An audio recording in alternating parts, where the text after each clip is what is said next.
What does it feel like to be 96 and a legend, Miss Legend? I'm amazed every single day I live. Do you feel like you have more to do? Yes, that's why I'm still here. I mean, what my life became is not what I expected. I had no idea that I would touch anybody. When the time comes, what do you want us to remember about you? I've done my best.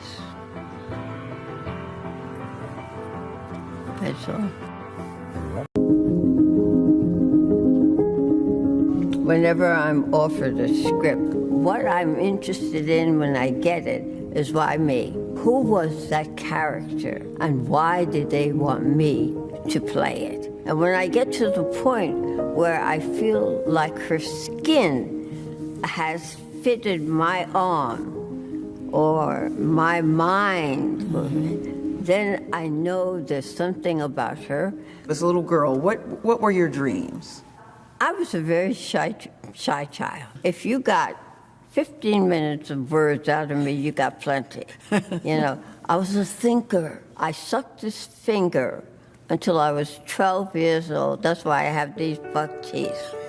Born in 1924 to West Indian parents, Cicely Tyson recounts her extraordinary life in her new memoir, Just As I Am.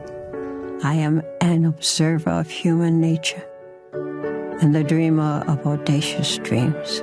The journey to stardom was not an easy one for Tyson, who became pregnant when she was 17 and had a short marriage that lasted just over 2 years. Tyson began her acting career as a single mother, a choice that brought conflict at home. Weren't you surprised, Cicely, that your mother actually kicked you out of the house because you wanted to be an actress? Yes. Oh, she told me I couldn't live there and do that. Suddenly I found something that I loved to do, and I had a child to support.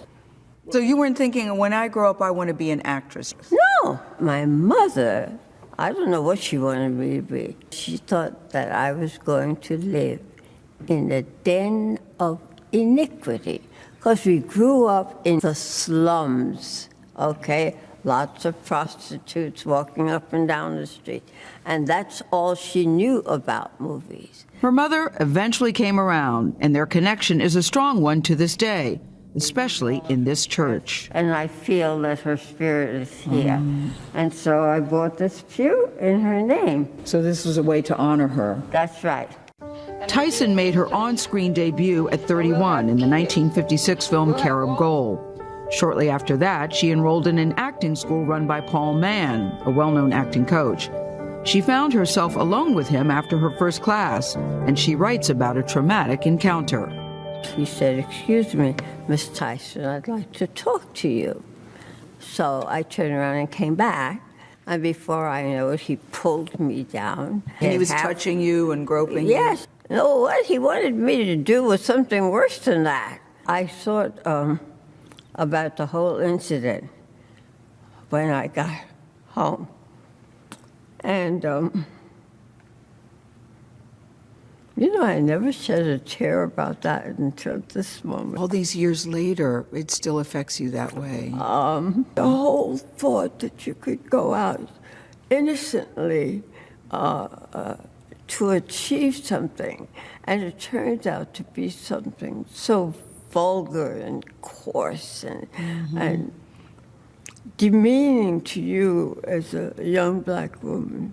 But I made up my mind then that I went there for a reason, and that reason had not changed.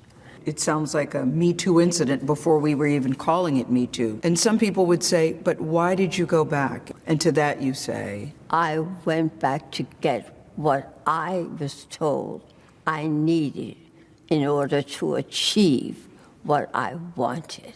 And I think of the many young black women who go through that and are devastated by it, and it kills their dream. I was not going to let that happen to me. Through her sheer determination, her talent blossomed and landed Tyson the headlining role of Rebecca in Sounder. You got your low-life job, Mr. Sheriff.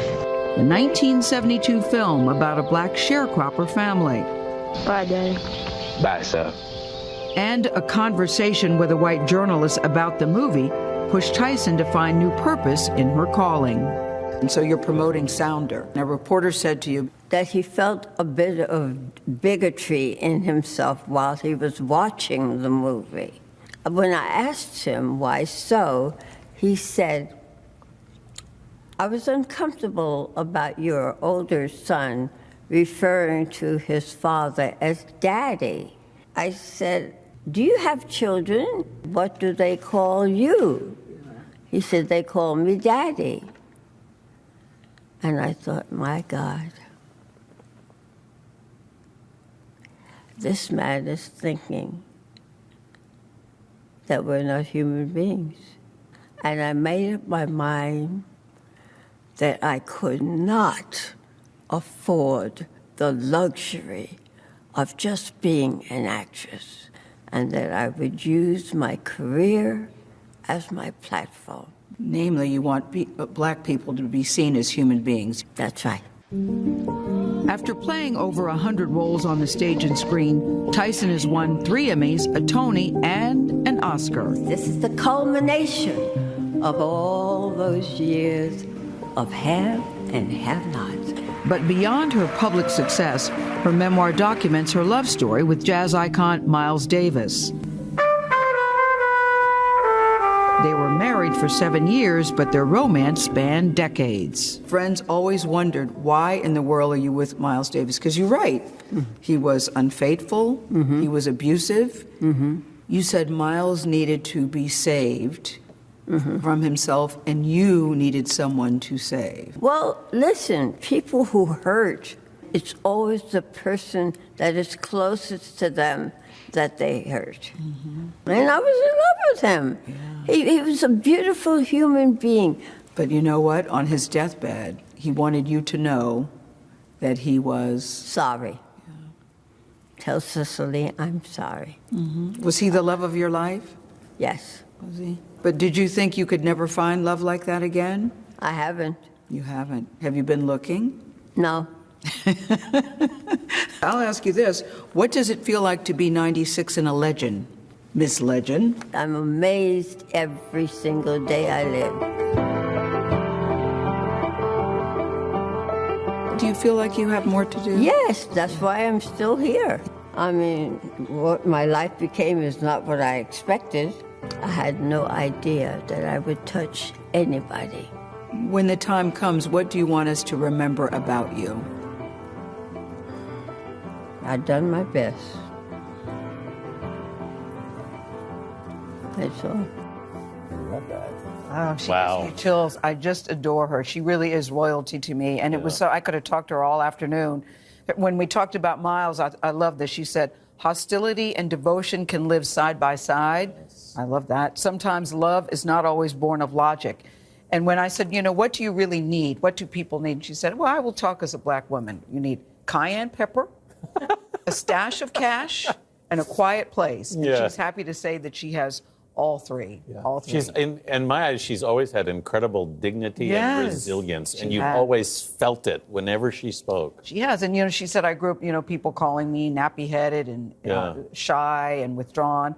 But now, you know, you see her, she's very beautiful, she's regal. She said early on in her career, they told her that she should get braces for the teeth she says are bucked, and she said, no, I like how I look. Yeah. She has such a deliberate and pourful way of speaking. Each word is just set down like a sidewalk, and you come to the end, and it's gorgeous. There's so many ways to take inspiration from her life, but I'm surprised that she was shy. She found acting as a way to speak through others. That's a gorgeous idea. Yeah, she will say, I'm still kind of shy. I go, no, you're not. She goes, no, actually, I am. I spend a lot of time by myself. She has a small circle of friends. Tyler Perry's a very good friend of hers. I meant to say to Tyler, Tyler's in the book, she calls Tyler one of her jewels. Yeah. So she has a small group of friends that she keeps very close. Yeah. Oh, and I said, you know, do you want other roles? She goes, yes. You know, somebody approaches me about a role, yes. It's better than sitting at home making butt prints. I love that. We've all done that. Philosophy. That's a philosophy we all need to follow. And so he sat me in the chair, and he proceeded to cut, and he cut it kind of short up to crop. And I said, that's not it. I want you to cut it as close to my scalp as possible. And then I want you to shampoo it so it goes back to its natural state. He went and sat down. When he had regained he came to me and he said, "Are you sure that's what you want?" I said, "Yes." So the show was being done live. Okay. The next morning I go to the studio. I have my hair wrapped in a scarf. I go to makeup and costume. And then when the director said places, I took the scarf off. You could hear a hair hit the floor.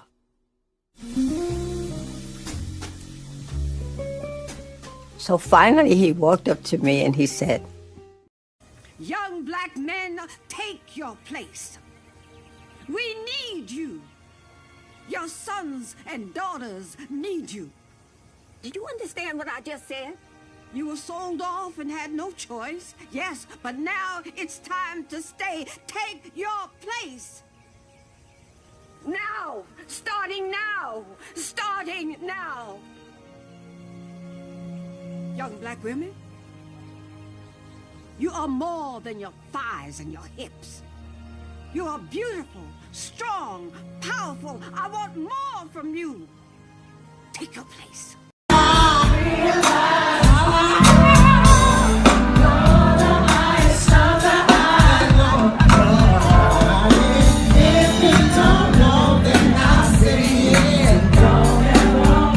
Cicely, Tyson in the house.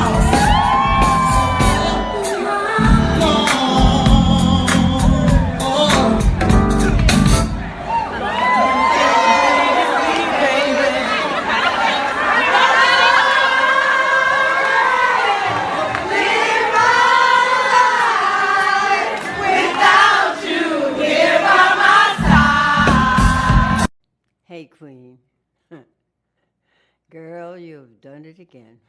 Constantly raising the bar for all of us and doing it flawlessly. When you've come to learn that all that I have learned, one thing remains the same, and that is being true to yourself is the key. Knowing your roots and where you come from is also key. Keep that with you always. And always remain graceful even when you fall. There's a sweet justice in knowing that the path you are on was designed for you and you alone. Listen to me. When I say the best is yet to come, what inspires me is life. I mean, what else? It's what goes on while I'm still here. That inspires me. The fact that I am still here. Good Lord, do you know how long I've been here? It never occurred to me I would be here this long. And win 5 nominations? Oh dear.